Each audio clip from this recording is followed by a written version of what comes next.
Avant l'écoute de votre épisode, je vous propose une invitation à une vraie parenthèse de ressourcement pour entamer la sortie de l'hiver. Du vendredi 6 au dimanche 8 mars 2026, j'organise la 2e édition de la retraite Naturo Yoga en Normandie, dans un magnifique moulin niché en pleine nature, entre rivière et forêt.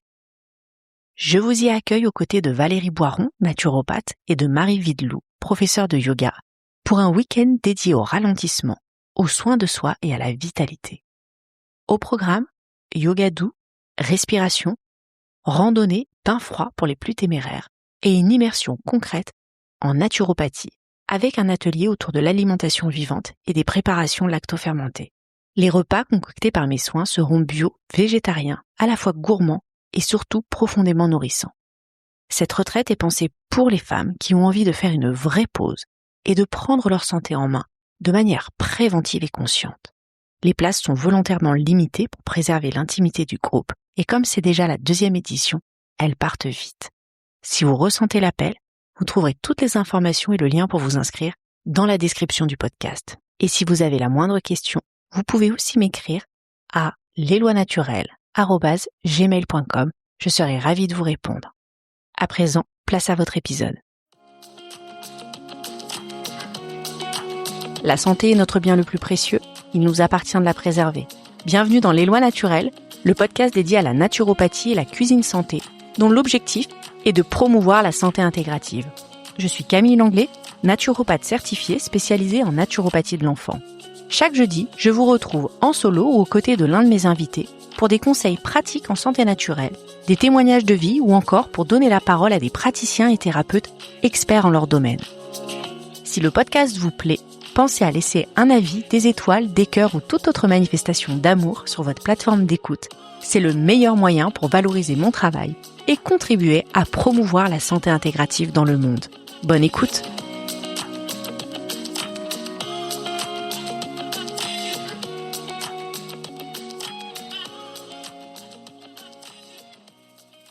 Connaissez-vous la réflexologie plantaire ou palmaire ? Ces pratiques manuelles, héritées de traditions très anciennes, reposent sur une idée fascinante.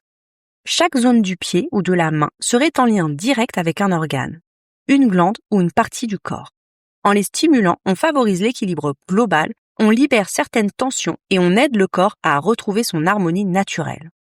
Dans cet épisode, nous allons découvrir ensemble comment agit la réflexologie, à qui elle s'adresse et dans quelle situation elle peut être un véritable soutien pour les adultes comme pour les enfants. Pour en parler, j'ai le plaisir de recevoir Carole Garnier, réflexologue passionnée, au parcours riche et à l'approche profondément humaine où le corps, les émotions et la vitalité se rejoignent. Elle va nous raconter sa rencontre avec cette pratique, son expérience et nous partager comment la réflexologie peut accompagner chacun d'entre nous vers un meilleur équilibre intérieur. Bonjour Carole. Salut. Comment tu vas ? Ça va très bien et toi ? Super. Alors, est-ce que, pour commencer, tu pourrais nous parler de ta rencontre avec la réflexologie ? Est-ce que c'était quelque chose dont tu étais familière ? Est-ce que tu as baigné un petit peu dans le milieu de la santé naturelle quand tu étais enfant ou alors pas du tout et c'est quelque chose que tu as découvert plus tard ? C'est quelque chose que j'ai découvert plus tard. Ouais. Moi, non, j'ai pas du tout baigné dans ce milieu-là. Alors moi, j'étais un peu dans un entre-deux parce que j'avais une mère qui était pas forcément dans l'équipe médicaments à fond, on va dire, Oui. mais qui était pas non plus dans l'approche naturelle. C'était ça dépendait des fois et en entre-deux, on va dire. Ni trop, ni pas assez. Ni trop, ni pas assez, c'est ça. Mais j'ai pas été initiée à ce genre de pratique enfant. Et c'est venu en fait plus sur le tard quand à une période de ma vie où moi j'ai eu des problèmes de santé et où j'ai cherché des solutions en fait pour moi pour aller mieux et où comme je trouvais pas de solution auprès des médecins, je me suis tournée vers les pratiques alternatives pour essayer de résoudre les problématiques que j'avais et donc c'est à ce moment-là en fait que je me suis ouvert à ça. Et donc la réflexo a croisé ma route dans cette démarche, dans une démarche plutôt globale au départ. D'accord. Et est-ce que tu veux nous en parler un peu plus de ce qui t'est arrivé ou c'est plutôt un petit jardin secret, on va dire? Ah non, pas du tout. Non, je peux en parler. En fait, moi, j'ai une histoire du coup un peu particulière. En fait, j'ai eu pendant plusieurs années très mal à la tête, Mmh. des maux de tête très violents qui arrivaient par phase et ça n'a fait qu'escalader pendant près de 3 ans. Et en fait, quand j'en ai parlé donc au début à mon médecin généraliste, qui est le réflexe, on va dire de base, et qui m'a répondu que j'étais trop stressée et qu'il fallait que je me détende, voilà. Donc Eh bien, bon voilà, courage madame! bon courage, voilà, c'est ça. Et donc voilà, c'est la réponse que j'avais et que j'ai eu plusieurs fois, hein, parce que j'ai sollicité Ce qui ce l'aide. qui n'est pas faux au demeurant, hein, mais bon, une fois qu'on t'a Non, dit ça, qu'est-ce que tu en fais? voilà, ce qui n'est pas faux au demeurant. Et puis ce qui me semblait quand même un peu, je veux dire quand j'avais ce qui me semblait quand même un peu léger parce que j'avais vraiment des Mmh. très gros maux de tête quand même. Et du coup, comme je trouvais pas de solution auprès d'elle pour atténuer ma douleur et pour essayer de comprendre ce qui se passait, c'est là en fait que je me suis tournée vers d'autres approches. Donc j'ai commencé par faire de la kiné.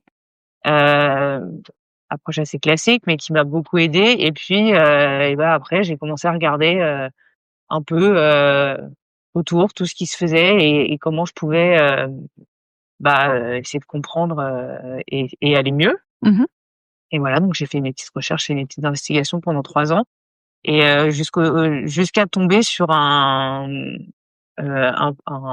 kiné pour le coup, lui aussi, qui m'a parlé en fait, enfin qui a reconnu les symptômes que je lui donnais et qui m'a dit: «Mais est-ce qu'il y a un scanner qui a été fait? Parce que là, moi ce que vous me décrivez là, ça me fait penser, enfin c'est typique d'une malformation de Chiari, ça s'appelle». Donc c'est une malformation, alors pas du système nerveux, mais c'est de la boîte crânienne. Basiquement, j'avais la boîte crânienne trop petite D'accord, pour la taille de mon cerveau, ce qui crée une d'accord. compression et donc forcément des maux de tête et puis tout plein d'autres petits trucs, d'autres réjouissances programme. Enfin, c'était un petit peu sympa. Heu et du coup, je suis retournée voir le médecin avec ça, qui m'a fait passer un scanner et un IRM et effectivement, il avait raison. D'accord. Heu et donc la seule solution, au final, ça a été une opération. Mais par contre, grâce en fait à, toutes les démarches que j'ai fait moi de mon côté pendant 3 ans, hem, auprès des médecines alternatives et de toutes ces pratiques-là, en fait, ça m'a permis de gérer ma douleur. D'accord, oui. Ça l'a pas fait passer parce que, le seul truc qui pouvait me soigner, en l'occurrence, c'était une opération et c'est ce qui s'est passé. Mmh. Mais ça m'a permis je pense, de beaucoup mieux, gérer ma douleur, beaucoup mieux vivre avec et ça m'a aussi beaucoup aidé après, en fait, quand j'ai su, du coup, ce que j'avais, et notamment la réflexo à ce moment-là, pour gérer le stress en fait qui allait avec cette nouvelle. Parce que quand on te dit, Bien sûr. en fait, il va falloir vous faire opérer du cerveau, Mmh mh. c'est c'est quand même C'est pas pas rien. rien Mmh. comme nouvelle à digérer. Ouais. Donc du coup, ça m'a aidé à ce moment-là et ça m'a aussi beaucoup aidé après l'opération parce que c'est une opération du coup qui est quand même, qui parmi les opérations du cerveau n'est pas dans des plus complexes parce qu'en fait on touche pas au cerveau mais plutôt à la boîte crânienne, D'accord. mais c'est une opération qui est très douloureuse Ah, et d'accord. En plus voilà. d'être très stressante, c'est douloureux. Ouais, c'est une opération qui est très douloureuse, avec, avec des conséquences quand même. Enfin, ouais, j'ai mis, en tout et pour tout, je pense que j'ai mis 1 an à vraiment m'en remettre, Mmh. heu, en me faisant accompagner justement avec toutes ces pratiques-là. Parce que ça, c'est Oui. pareil, tu sors de l'hôpital avec, une ordonnance de kiné et puis, merci, bonsoir. Ouais, débrouille-toi. Mais en fait, ça suffit pas Mmh, bien sûr, ouais. et du coup, là, j'étais très contente d'avoir, la réflexo et d'avoir, j'ai fait beaucoup d'auriculothérapie aussi. C'est les 2 pratiques qui m'ont le plus accompagnée en post-opératoire, heu et qui m'ont, ouais, beaucoup aidée à récupérer. Je pense que j'aurais pas récupéré, aussi bien que j'ai récupéré, si j'avais pas fait ça. Ouais, ouais, bien sûr. De l'intérêt, justement de d'allier, les médecines, conventionnelles et les médecines, on les appelle comme on veut, hein, alternatives, complémentaires, douces, Bah, c'est ça.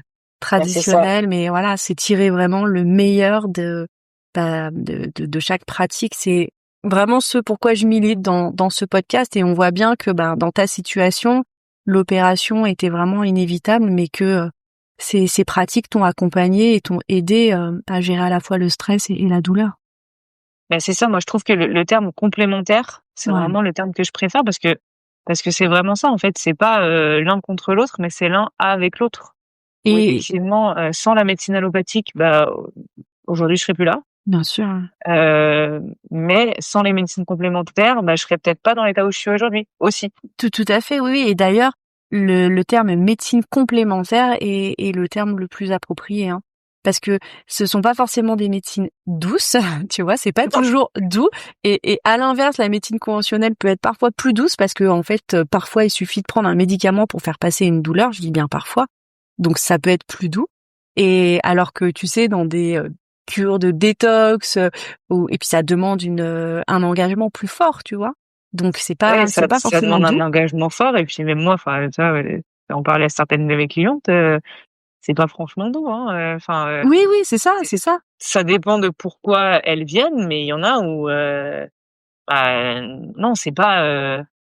Ouais, ça peut secouer un peu pendant la séance et après la séance, mais donc c'est pas nécessairement doux. Ça dépend de ce que tu viens chercher en fait, et des raisons de la consultation. Et du coup, c'est après ton opération que, forte de cette expérience, en fait, de cet accompagnement réussi au cours des suites post-opératoires, que tu as décidé de te former? Comment ça s'est passé? Et alors non, en fait, ça s'est fait tout en même temps. D'accord, quel courage. En fait, mais en fait, ça s'est fait tout en même temps parce que à la base de la base, j'avais quand même un projet de reconversion professionnelle. Et ma motivation première, c'était que donc à la base, moi, je viens du monde de la communication. D'accord. Et en fait, je trouvais plus de sens à mon travail et à mon activité professionnelle. Vraiment, j'avais plus de raison de me lever le matin, quoi. Donc, c'était très compliqué. Et donc, j'ai réfléchi longtemps à ce que je pourrais faire et à une possible reconversion. J'ai pris un peu plus d'1 an pour y réfléchir. D'accord. Et en fait, je me suis assez vite, tout est relatif puisque 1 an, c'est quand même assez long. Mais au bout d'un moment, ça m'a paru évident que je voulais en fait aller vers le soin et l'accompagnement de l'autre et l'aide en fait. Et c'est là aussi, j'ai commencé du coup à me renseigner sur toutes les médecines complémentaires qui existaient et aussi d'autres choses parce que j'ai réfléchi par exemple à ostéo, à tout ça, mais voilà, à voir ce que je pourrais faire. Je suis allée faire une séance de réflexologie du coup pour tester et pour voir ce que c'était. J'ai adoré la séance. Je me suis rendue compte en même temps que du coup j'avais beaucoup moins mal à la tête juste après la séance, ça m'a beaucoup aidée. Et du coup, j'ai entamé une formation et en fait, c'est pendant ma formation que mes douleurs se sont accentuées. D'accord. Et sauf que quand tu es élève en école de réflexologie, et du coup tu pratiques mais tu reçois aussi des soins. Et oui, tout à fait. Voilà. Et donc du coup en fait, à cette période-là, en fait, je me suis formée moi pendant 3 ans. Il y a eu une petite coupure entre les 2. J'ai fait 2 formations d'1 an et quelques mois entre les 2 où j'ai fait des petites formations complémentaires et où surtout j'ai beaucoup pratiqué. Mais du coup, pendant mes 2 années de formation à l'école, j'avais des soins, des séances de réflexologie très régulièrement par les autres élèves.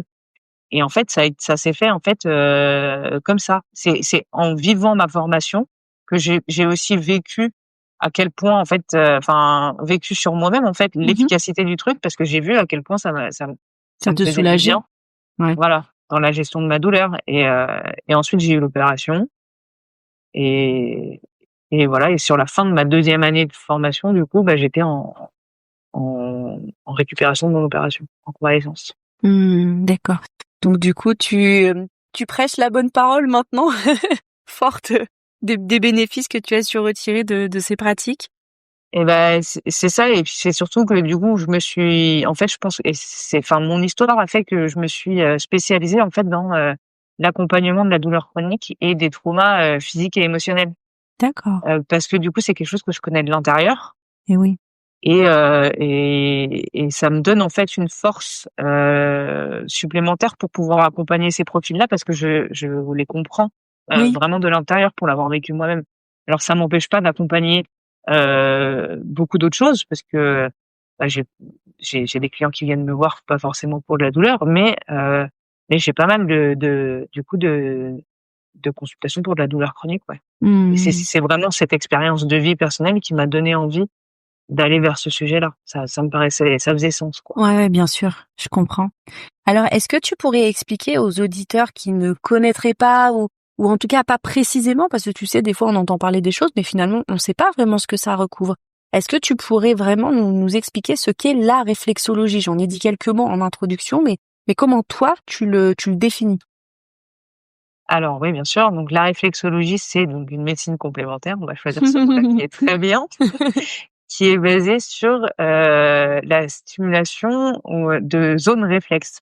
Et donc les zones réflexes, elles sont en fait, ça se pratique aux extrémités du corps. Toi, tu as parlé de palmaire et plantaire. Dans ton introduction, c'est effectivement les plus connus, mais il y a aussi de la réflexologie faciale, par exemple, et auriculaire. C'est toutes les extrémités du corps. Et pourquoi les extrémités du corps? Parce qu'en fait, c'est aux extrémités du corps qu'on retrouve les terminaisons nerveuses. Et du coup, les fameuses zones réflexes, en fait, c'est ni plus ni moins que des terminaisons nerveuses. Et en fait, il y a des récepteurs sur la peau qui sont en lien avec le système nerveux. Et en travaillant du coup ces zones à certains endroits, on active en fait via le système nerveux, on va envoyer un message au cerveau. Et c'est pour ça qu'on peut travailler sur tout le corps, sur l'ensemble du corps, parce que le système nerveux il passe partout. Très clair, très clair. Et alors, comment se déroule une séance, toi, dans ta pratique? Est-ce que tu vas suivre un protocole spécifique en fonction de la demande de ton client? Bah, par exemple, voilà, tu as un protocole douleur chronique ou je sais pas, douleur de règles, un protocole pour la fatigue. Ou alors, est-ce que tu es plutôt à définir ton protocole en fonction de ce que toi, tu vas ressentir, de ce que va te dire le corps de la personne qui vient te voir? Et ben en fait les deux. Les deux, parce que moi mes séances elles se passent en 2 temps. Donc moi ma petite spécificité en fait, c'est que je combine la réflexologie faciale et auriculaire et la réflexologie plantaire dans la même séance. Du coup, c'est des séances qui sont un peu plus longues. Tu fais les 3 alors? Je fais les 3 dans la séance. D'accord, l'un après l'autre. L'un après l'autre. OK. Je vais d'abord commencer par le visage. OK. Ensuite, je vais travailler au niveau des oreilles.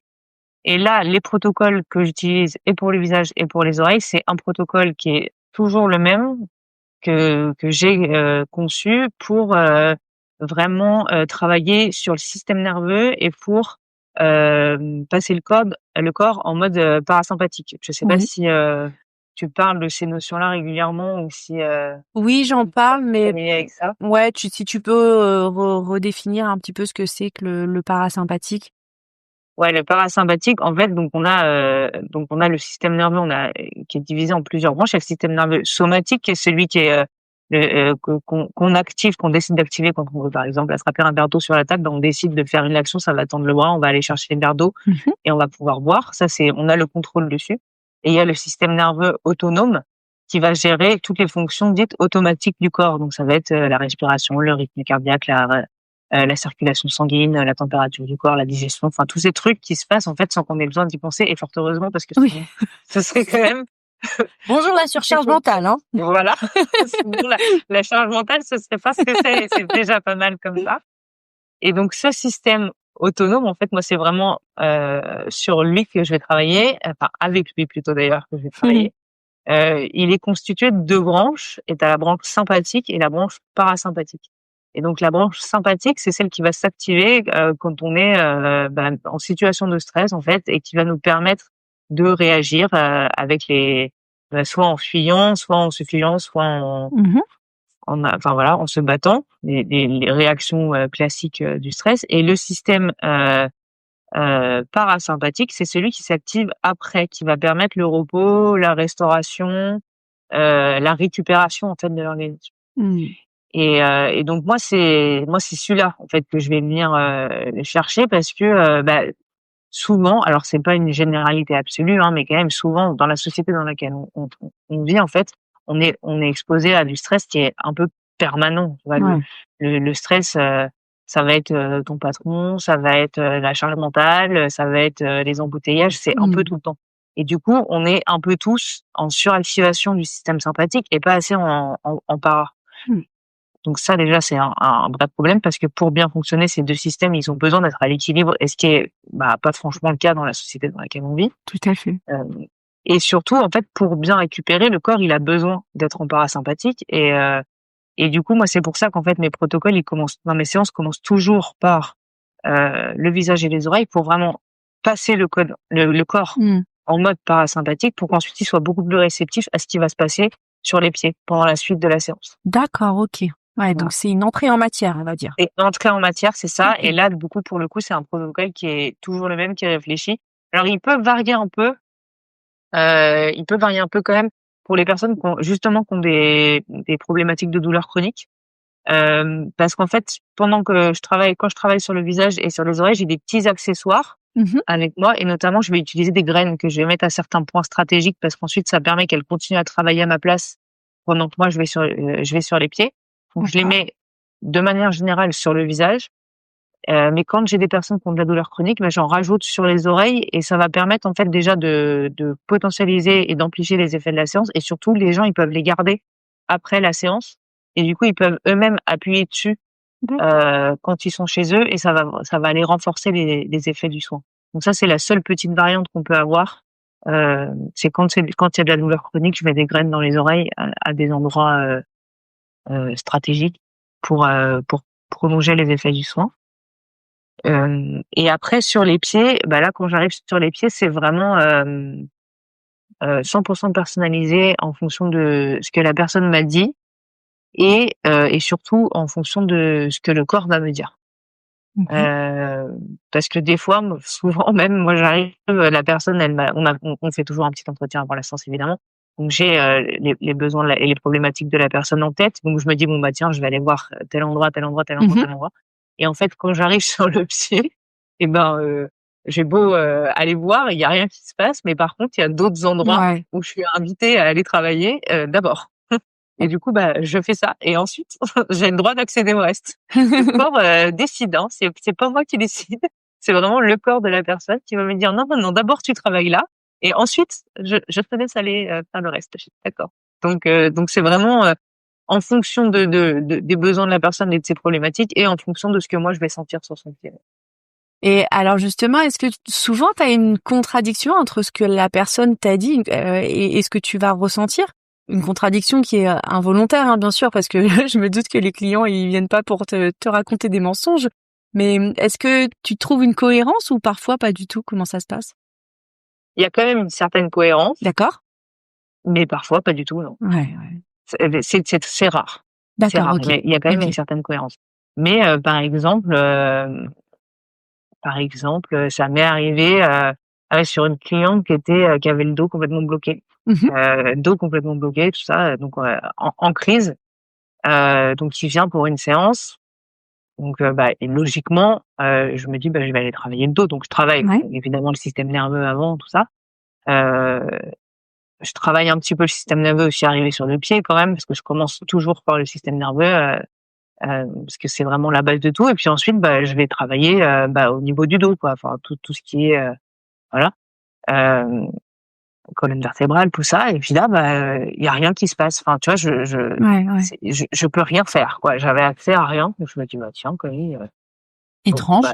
Étrange. Mais donc je regarde, j'écoute, et du coup, je continue à travailler le système nerveux, parce qu'en fait, c'est le seul truc auquel j'avais accès à ce moment-là. Sur cette séance-là, le seul truc, où je pouvais faire quelque chose, c'était le système nerveux. Donc, j'ai fait toute ma séance en travaillant sur son système nerveux. J'ai fait que ça. Parce que le dos, vraiment, j'avais rien. J'avais un petit peu accès au niveau du bassin, mais c'est tout. Et sinon, c'était vraiment que du système nerveux. Donc, j'ai fait ça. Et elle est revenue une semaine plus tard, parce que quand j'ai des problématiques de douleur chronique ou globalement des choses chroniques, je fais les 3 premières séances, c'est des séances qui sont assez rapprochées.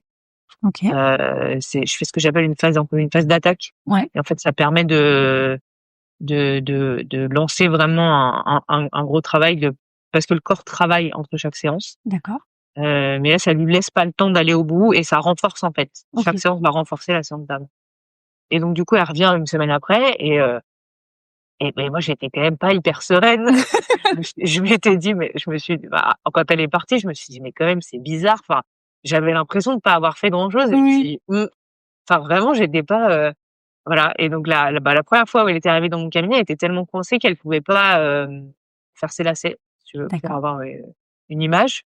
Et donc là, elle est arrivée pour sa deuxième séance et je lui dis alors comment ça va? Et puis elle me regarde avec un grand sourire, elle me dit ah je peux plier, je peux toucher mes pieds et elle se plie en deux et elle touche ses pieds et hop le dos était débloqué. Et sur la deuxième séance, bah j'ai eu accès au dos et j'ai pu travailler sur son dos. En fait, elle était tellement crispée que et tendue nerveusement que tout était bloqué, quoi. C'est ça. En fait, ces douleurs du dos venaient à 200% de problématiques nerveuses et émotionnelles. Et du coup, il fallait d'abord travailler le système nerveux avant de faire quoi que ce soit d'autre, quoi. Ça, c'est souvent le cas quand même, hein. Ouais, mais en général, c'est pour ça que je commence toujours, moi, par le système nerveux.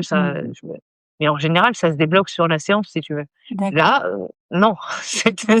Je n'ai fait que ça. Mes séances durent 1 heure ou on est parfois un peu plus quand il y a besoin, mais là, et donc t'as sur l'heure, il doit y avoir une demi-heure sur le visage et les oreilles et une demi-heure sur le pied, à peu près. Ben là, j'ai fait que du système nerveux pendant 1 heure, parce qu'en plus sur son visage, j'ai fait ça aussi. J'ai fait que du système nerveux. Mais c'est ce dont elle avait besoin. C'est ce dont elle avait besoin, bah oui. Et c'est son corps qui me l'a dit. Et j'ai pas forcé. Parce que du coup, j'écoute beaucoup et bah je force pas, ça sert à rien. Je vais pas. Parce que je pourrais forcer en me disant bah si, bah j'y vais. Mais en fait, c'est une perte de temps. C'est une perte de temps parce que bah c'est pas ce que son corps a besoin pour l'instant.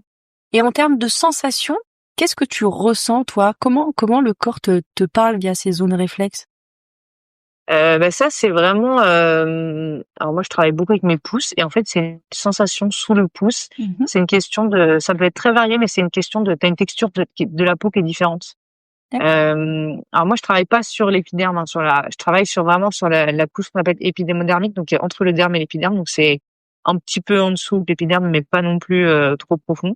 Et en fait à cet endroit-là, t'as une couche un peu, j'ai envie de dire trampoline, tu vois, quand t'appuies dessus, ça rebondit. Enfin, c'est très léger, hein, mais pour l'image, c'est ça. Et puis, bah, des fois, le trampoline, il marche pas, quoi. Tu sens que tu sens que c'est bloqué, que ça, hop, bah, tu sais qu'il y a quelque chose. Ou alors, ça peut être, des fois, t'as comme un peu des grains de sable sous le doigt. Oui, ou une tête d'épingle, tu vois. C'est des petites sensations comme ça où tu sens que là, il y a un truc. Et du coup, bah, tu sais qu'il faut travailler. Et des fois, tu as des zones, du coup, où tu as besoin d'aller travailler, où tu te dis, bah, je vois pas je vois pas tu comprends pas, quoi. Le mental non, comprend pas. tu comprends pas. Des fois, je me dis, bah, pourquoi? Bah, je le fais quand même, en fait, parce qu'il y a besoin. Donc, j'y vais. Ouais, t'es vraiment dans l'accueil de ce que tu reçois du corps. Je suis vraiment dans l'écoute, ouais. Dans l'écoute et dans l'accueil, ouais. Et du coup, combien de séances il faut? Tout à l'heure, tu parlais en cas de douleur chronique, de phase d'attaque de 3 séances. Mais donc ça, c'est spécifique à la douleur chronique. Mais sinon, c'est spécifique à tout ce qui est chronique. D'accord, ok. Quand c'est installé depuis un moment. Ouais, bah forcément, on va pas se débloquer. On se développe pas. Et après, ça dépend. Alors pour certaines personnes, 3 séances, les 3 séances sur 3 semaines, ça suffit. Quand c'est des trucs qui sont très chroniques, ça prend un peu plus de temps. En moyenne, je dirais qu'il faut pour faire une fourchette un peu large, il faut entre 3 et 9 séances, je dirais. D'accord. Mais sachant qu'en fait, les 3 premières, du coup, sont très rapprochées. Donc, je fais une séance par semaine sur 3 semaines au départ. Et ensuite, on espace en fonction de chacun. En général, après, j'espace de 3 semaines. D'accord. Et je refais 3 séances. Donc là, on arrive à 6 et parfois, ça suffit. Et s'il y a encore besoin, après les 6 séances, en fait, je dis vraiment aux gens, bah là, c'est à vous d'écouter pour le coup. Et dès que vous sentez qu'il y a besoin de revenir, vous revenez. Et donc, il y a des personnes qui reviennent et là, en fait, ça dépend vraiment des gens. Elles vont peut-être revenir au début 2 mois plus tard et on refait une séance et après, elles vont revenir 2 mois et demi et on refait une séance. Enfin, voilà, ça dépend. Mais en général, avec 6 séances, c'est quand même déjà très bien. Et donc, du coup, ça fait 6 séances sur 3 mois à peu près. 3-4 mois. Donc là, déjà, on fait quand même pas mal de choses. Et après, bah, après, c'est comme tout, ça dépend bien sûr, de chacun. De chacun. Bah oui, parce que par exemple, là, en ce moment, depuis un an maintenant, j'accompagne une personne qui a la même pathologie que moi j'avais, du coup, une hypertension de Chiari. Et donc elle, elle est dans le même cas que moi, si tu veux. Enfin, elle a des grosses douleurs, tout ça. La seule solution pour elle, c'est de se faire opérer. Sauf que pour l'instant, elle peut pas se faire opérer parce qu'en fait, comme c'est une opération du coup qui est quand même assez délicate et qui est très douloureuse, et c'est une opération où il y a 30% de réussite. Voilà, c'est un taux qui est quand même assez faible et donc en fait c'est 30-30-30. T'as 30% des cas où l'opération ne change rien à la vie des gens, 30% des cas où les douleurs empirent et 30% des cas où ça change la vie. Alors moi je suis dans les bons 30%, ça m'a changé la vie. Mais du coup ils opèrent cette pathologie-là, ils l'opèrent que quand ils sont sûrs que l'opération va faire du bien. Ou quand il y a un pronostic vital qui est engagé. Moi, c'était mon cas. D'accord. Et elle est pas dans ce cas-là, et ils sont pas sûrs. Donc pour l'instant, ils opèrent pas. Sauf que du coup, elle a quand même des fortes douleurs. Alors elle a pas des maux de tête, mais en fait, c'est au-delà des maux de tête. Les maux de tête, c'est vraiment le signe un peu alarmant. Alarmant, que le pronostic vital est engagé. Mais ça fait que c'est quand même une patho qui fait des très gros troubles. Enfin, t'as des très grosses douleurs en fait au niveau du cou et du dos et des épaules parce que forcément en fait au niveau musculaire tout est sous tension, au niveau musculaire et nerveux, et du coup ça engendre quand même des grosses douleurs et une perte de mobilité aussi au niveau du cou. Et du coup elle voilà, ça fait maintenant ça fait 1 an qu'on travaille ensemble. Tant qu'elle aura pas été opérée, on va probablement continuer à se voir. Oui, bien sûr. Voilà, au début, on se voyait toutes les semaines et pour le coup, on s'est vu on s'est vu toutes les semaines pendant plus que 3 séances parce que elle en avait besoin. Et au bout d'un moment, elle m'a dit ah là tiens aujourd'hui je me suis pas dit ah là ça y est, il faut que je vois Carole. Là, elle me dit j'avais moins hâte de venir. Donc je lui dis d'accord, et écoute, on va passer à 2 semaines du coup. Donc on a passé à 2 semaines et effectivement les premières fois à 2 semaines, et j'avais vraiment besoin de venir te voir. Et en fait, on a continué comme ça, on a espacé 2 semaines, 3 semaines, et là on est à 1 mois. D'accord, entre chaque intéressant. séance. Voilà, on a testé 1 mois et demi, ça passe pas. Ouais, d'accord. 1 mois et demi, c'est pas possible, c'est trop. Donc pour l'instant, on est à 1 mois et puis peut-être que dans quelques mois, on arrivera à passer à 1 mois et demi, tu vois, d'espace entre chaque séance. Et c'est une pratique qu'on peut utiliser pour tout, ou il y a des spécificités, des situations dans lesquelles c'est plus bénéfique, plus indiqué, et à l'inverse, des situations dans lesquelles c'est plutôt proscrit, ou en tout cas pas recommandé? Ouais, c'est particulièrement indiqué pour tout ce qui est troubles fonctionnels. OK. Donc les troubles fonctionnels, ça va être moi la question que je pose souvent, c'est est-ce que vous pensez par exemple sur des troubles digestifs ou de la fatigue chronique, ou voilà, ça va être est-ce que votre trouble est augmenté par le stress ou la fatigue? Si on me dit oui, je pense que pour moi, ça veut dire que je peux faire quelque chose. D'accord. Je peux essayer. J'ai jamais de garantie de résultat, évidemment, mais quand on me dit oui, ça me donne un bon indicateur.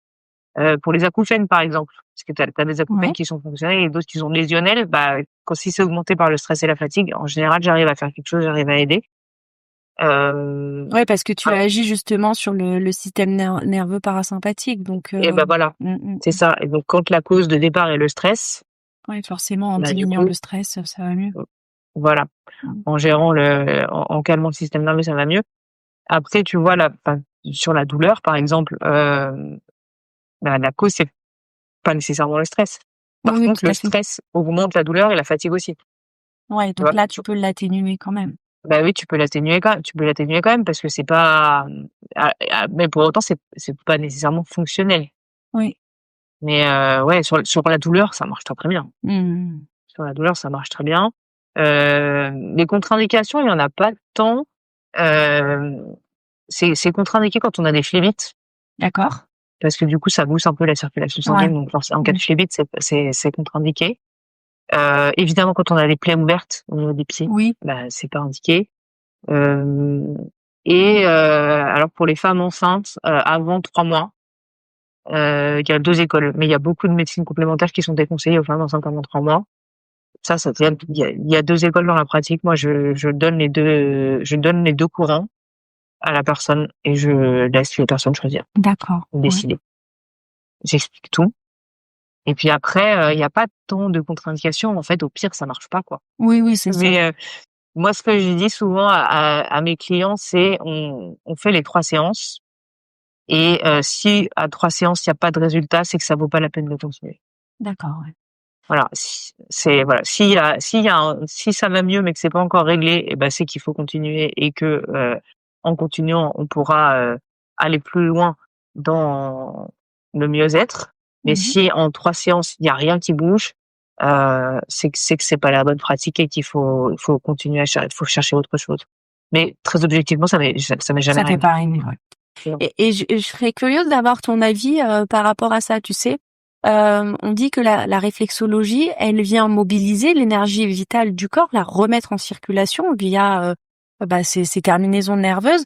Et est-ce que tu penses que le corps, il nécessite quand même, il a besoin d'avoir suffisamment de vitalité pour pouvoir remobiliser cette énergie vitale, ce qui rendrait peut-être la chose plus compliquée sur des personnes qui sont très dévitalisées, ou tu sais, des personnes qui ont des pathologies chroniques lourdes.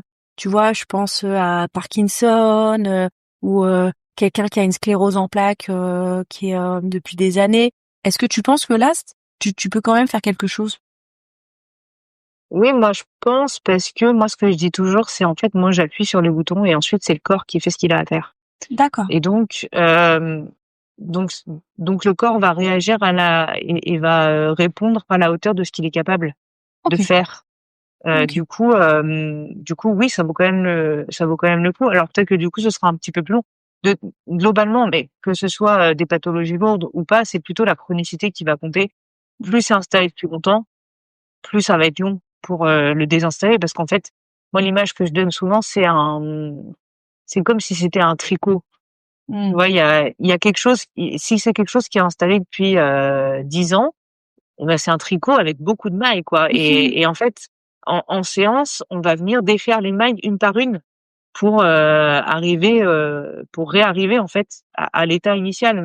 Mais du coup, bah, s'il y a et si c'est un pull complet qu'il faut détricoter, bah, ça va prendre plus de temps que si c'est juste un bout de manche, si tu veux. Oui, bien sûr, mais c'est tout à fait logique, hein, en plus, hein, ça tombe sous le sens quand tu y réfléchis, quoi. Ouais. Mm. Donc moi, c'est plutôt ça, mais dans tous les cas, non, moi je pense pas. Enfin, même si t'es très fatigué, tout ça, bah, ça risque d'être juste un peu plus lent et ton corps, Ouais, à il son fera à rythme. hauteur de ce qu'il peut faire. Ouais. Mm.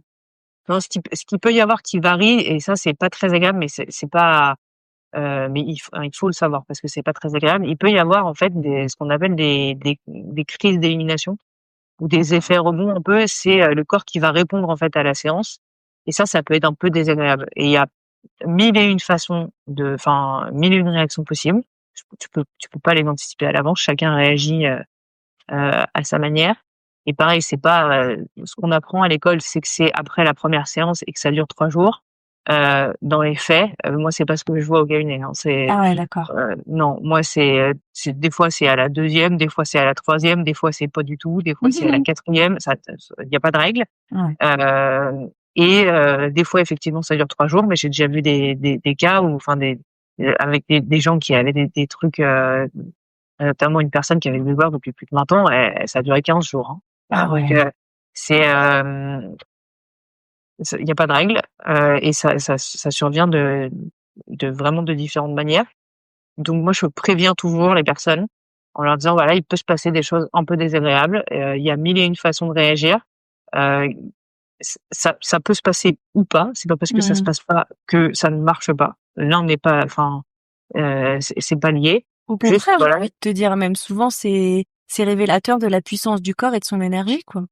souvent c'est révélateur de la Mmh. puissance du corps et de son énergie, ouais, mais des fois il se passe rien de visible et pour autant il y Oui, a ça des effets. travaille quand Donc en même. fait, il y a pas de mais c'est ce que je leur dis. Moi, je leur dis: «Il peut y avoir des réactions un peu fortes, un peu désagréables après la séance, c'est normal, et si ça arrive, c'est bon signe, même si c'est désagréable, ça veut dire que ça fonctionne et ça veut dire que c'est votre corps qui travaille et c'est ce qu'on veut». Mmh. C'est un peu comme quand tu vas chez l'ostéo, si tu veux, quand tu sors d'une bonne séance d'ostéo, après tu as un peu l'impression d'être passé dans une machine à laver, quoi. Mmh. Et tu attends 3-4 jours et après ça va mieux. Et Ouais, bah, complètement. là, c'est un peu le même principe, sauf que des fois, chez certaines personnes, pourquoi? Je ne sais pas, ça dure plus que Un ça. peu plus. Alors, en moyenne, quand même, on est sur un truc de entre 24 et entre 1 et 3 jours. Ouais. Mais il y a des gens, moi je l'ai vu 2 fois, non 3 fois, ouais, des gens chez qui ça a duré 10 jours, quoi. Bah, c'est comme ça. C'est désagréable, mais c'est comme ça. Arriver. Ça peut arriver, ouais. Et alors, tu sais, moi, je suis spécialisée aussi en naturopathie pour les enfants, et puisque j'ai 4 enfants aussi, donc c'est aussi pour ça. Mais est-ce que c'est une technique que toi, tu utilises sur les enfants? Oui, alors moi, j'ai pas beaucoup d'enfants dans ma clientèle, mais ça peut complètement se faire. Ça peut complètement, oui, se faire sur les enfants. En plus, c'est super sur les enfants parce que il y a beaucoup moins de couches à enlever, du coup, ça va beaucoup plus vite. Ouais, c'est ça. Et bah eux, ils ont pas un gros pull tricoté depuis des années. C'est ça, c'est ça. Eux, ils ont pas un gros fil à détricoter. Donc oui, c'est même indiqué pour les bébés. Ouais, alors j'allais te poser la question, à partir de quel âge tu peux utiliser cette technique? Ah bah ça peut être fait sur les tout petits, hein. Ouais. Ça peut être fait sur les tout petits. Après, ça va varier. Sur les bébés et sur les enfants petits, c'est des séances qui sont beaucoup plus courtes. Oui, bien sûr. Parce que du coup, il y a beaucoup moins de choses à faire. La difficulté qu'on peut avoir chez les enfants, notamment les plus jeunes, je sais pas, je pense à ceux qui ont entre 5 et 10 ans, ça va être que de rester allongé sur une table pendant c'est quand même au moins 40 minutes, je dirais. Des fois un peu moins, mais on va dire entre 30 et 40 minutes. C'est quand même un peu long, quoi. Donc ça peut être la difficulté parce qu'il faut pas trop bouger puisque là, c'est pas comme l'ostéo où tu vas te faire manipuler tout ça. Là, il faut pas trop bouger quand même. Donc ça peut être un peu la difficulté, mais moi, je leur donne un livre. Une fois que ils restent juste, ils bougent pas trop quand je suis sur le visage, et une fois que je suis pas sur les pieds, je leur donne un livre. Et après, moi, ils peuvent lire leur livre pendant que moi je travaille sur leur pied. Ça, c'est pas du tout un problème. D'accord. Et les bébés, ça se fait aussi. Alors là, c'est pareil, on est sur des séances qui sont très courtes parce qu'il du coup, ça va beaucoup plus vite. Mais ça se fait aussi. Et là, on va plutôt travailler avec le bébé. On va travailler avec les parents. Et en fait, on va faire asseoir le parent sur la table et avec le bébé sur ses genoux. D'accord. Et on travaille comme ça. Et là, tu travailles peut-être des choses qui sont liées à des soucis digestifs. Qu'est-ce que tu travailles? Ouais, pour les bébés, ça peut être ça, tout ce qui est soucis digestifs, reflux gastrique. Ouais. Pour le sommeil un peu aussi. Ouais. Et puis globalement, même c'est quand même. Enfin, moi, j'aurais tendance à le recommander à la naissance, en fait, après l'accouchement, quand on peut aller faire emmener son bébé chez l'ostéo. Ouais. Et faire un tour chez la réflexo, moi, j'aurais tendance à le recommander parce qu'en fait, l'accouchement en soi, c'est pour la maman et pour le bébé, c'est quand même très traumatique. C'est un petit peu violent ce qui se passe. Ouais, c'est un petit tsunami quand même. C'est un petit tsunami quand même, hein, pour les deux, hein. Donc moi j'aurais tendance à le recommander quand même pour ça, juste pour finir l'atterrissage, quoi. Ouais. Et puis pour la maman, dans tous les cas, en postpartum, c'est hyper recommandé. Ça aide grandement à la récupération et un postpartum qui se passe de la meilleure façon possible. Mais ouais, moi j'aurais tendance à le recommander un peu je sais que moi, alors pour l'instant, j'ai pas encore la chance d'être maman, mais ça viendra un jour et c'est un truc que je ferai. Ouais, bien sûr. J'emmènerai mon bébé chez l'ostéo et chez la réflexo dans ses premières semaines de vie ou dans ses premiers mois de vie parce que ouais, ça permet quand même de réguler. C'est une richesse de pouvoir avoir accès à ces pratiques au plus jeune âge. Oui. Moi, je m'intéresse beaucoup, tu sais, à tout ce qui est trouble de l'attention, TDAH, avec ou sans hyperactivité. Est-ce que c'est quelque chose que tu peux utiliser dans ces cas-là? Tu as une connaissance du sujet ou pas du tout? Alors, j'ai pas eu ce cas spécifique. J'en ai pas encore eu, mais oui, j'aurais tendance à dire oui parce que c'est pareil, on est toujours sur un apaisement du système nerveux. Donc oui. D'accord. Ça va aider l'enfant à ça va aider l'enfant oui et non parce que c'est pas ça va jouer plus au niveau de l'inconscient, mais ça va aider à la canalisation des énergies quand même et à calmer un peu ça parce que pareil, j'accompagne moi beaucoup d'anxiété et d'angoisse, tout ça.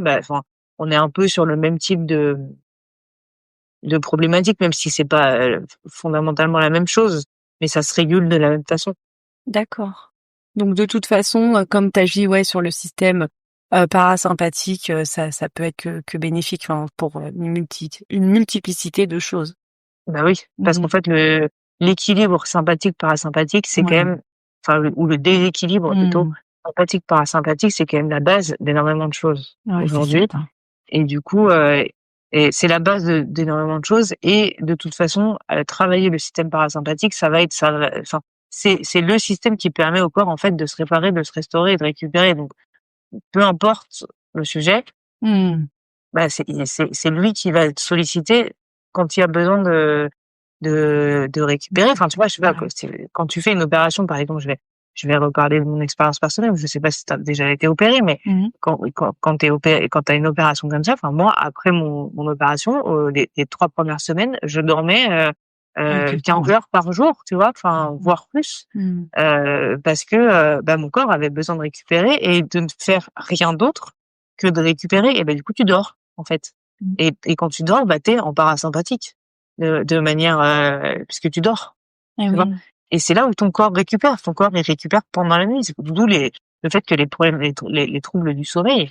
Ça c'est une catastrophe. C'est une catastrophe parce que le corps du coup peut pas récupérer en fait. Parce que c'est pas la journée quand t'as plein de trucs à faire et que t'es hyper sollicité que ton corps il va récupérer. Non. Dans ces cas-là, dans ces moments-là, il est en mode sympathique et c'est pas là qui va se restaurer. C'est sûr que le sommeil, c'est vraiment un axe clé de la santé, primordial. Oui, bien sûr. Et pareil, quand t'es malade, tu fais quoi? Tu dors. T'as pas l'énergie pour faire autre chose. Tu dors. Parce que tu récupères. Et voilà. Et c'est le parasympathique. Tu vois, le sommeil, c'est hyper important. Ouais. Donc c'est sûr que en ayant une action sur le parasympathique, forcément, ça aide le corps à aller vers la régénération et ça peut être que bénéfique. C'est ça.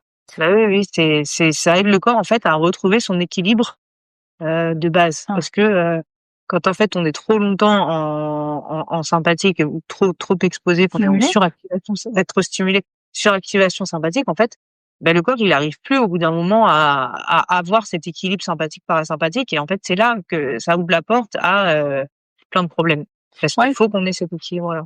Ouais, c'est un peu comme une batterie, qui se décharge et qu'il faut recharger, tout simplement, avoir une alternance de moments de dépenses, entre guillemets, physiques, intellectuelles et de moments de récupération. C'est ça.